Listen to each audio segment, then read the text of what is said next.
During ejaculation, nearly 300 million sperms move from the testes through the tubes called the vas deferens into the area of the prostate. At this point, the prostate contracts, closing off the opening between the bladder and the urethra, releasing fluid into the urethra and pushing semen on through. The seminal forms a thick fluid that is alkaline in order to protect sperm from the acidic environment of the female vagina. The gel is liquefied by enzymes from the prostate gland. It also contains sugars to nourish the sperm. The seminal plasma is left in the vagina. Sperm use their tails to swim through the layers of cervical mucus that guard the entrance to the uterus. During ovulation, this barrier becomes thinner and changes its acidity, creating a friendlier environment for the sperm. On the other side, after releasing the egg, at about day 14 of the period, the egg arrives at a specific portion of the tube called the angular isthmic junction. It rests for another 30 hours. Fertilization occurs in this portion of the tube. Once the sperm has entered the uterus, contractions propel the sperm upward into the fallopian tubes. To meet the waiting egg, sperm must travel from the vagina to the fallopian tubes, a tough journey that few sperm survive. This process may be nature's way of allowing only the healthiest sperm to fertilize the egg to provide the best chances of having a healthy baby. The first sperm enter the tubes a few minutes after ejaculation. However, the first sperm are not likely to fertilize the egg. Motile sperm can survive in the female reproductive tract for up to 5 days. The magic happens in the fallopian tubes. The fallopian tube pushes the egg towards the uterus. Cilia push the sperm towards the egg. Also, the surrounding cells of the egg produce a chemical that attracts sperm.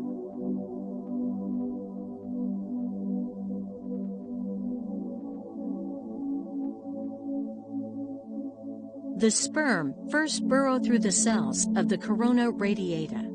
Then, upon contact with the zona pellucida, the sperm bind to the receptors in the zona pellucida. Then, the enzyme-filled cap of the sperm, called the acrosome, releases its stored digestive enzymes. Finally, the sperm must fuse with the egg plasma membrane. This event causes the egg membrane to change and prevent other sperm from attaching to it. Now attached, the sperm's nucleus, where the chromosomes are stored, enters the egg cell, looking for the egg's nucleus. Egg combines genetic material with the sperm to create a full set of chromosomal DNA, with 23 pairs of chromosomes that contain a unique copy of half the genes of the parent source. This is the blueprint for a whole new, unique person that instantly determines gender, hair color, eye color, and many other characteristics. The combined sperm and egg is called a zygote. It is the earliest developmental stage. It divides rapidly in the days following fertilization. The zygote then travels down the fallopian tube to the uterus.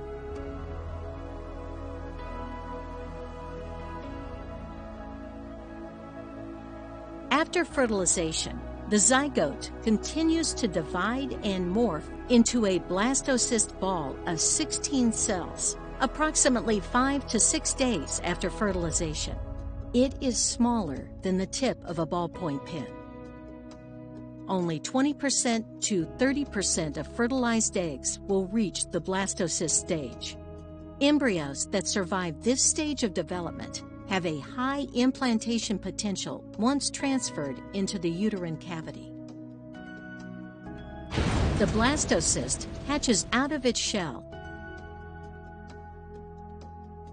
and burrow into the uterine wall, endometrium. which serves as the source of oxygen and nutrients.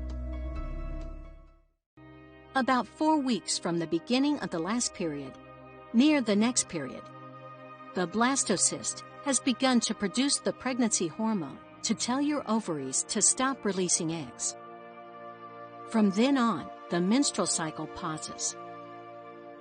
The blastocyst is called an embryo now.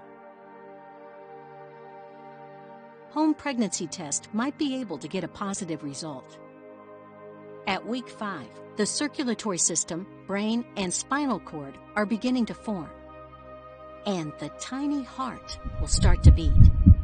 The baby's heart beats about 54 million times before birth.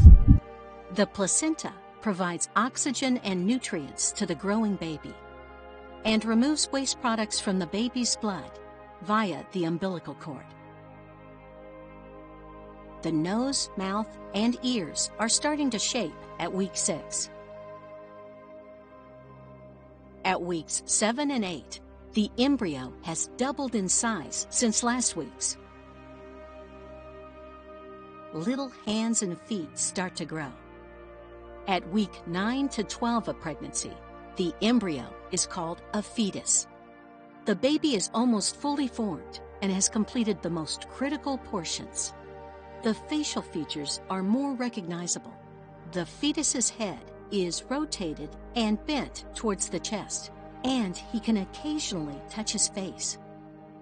The diaphragm muscles start to grow. The reproductive, circulatory, and urinary systems are all at an advanced stage of development. The fetus will urinate in the amniotic sac. It is a sign of the proper functioning of the fetus's body. If the baby is a girl, her ovaries contain millions of eggs. If the fetus is a boy, his testicles will already start producing testosterone, male sex hormone, which is necessary for the development of his reproductive system. She or he is about 5 centimeters in size and 14 grams in weight.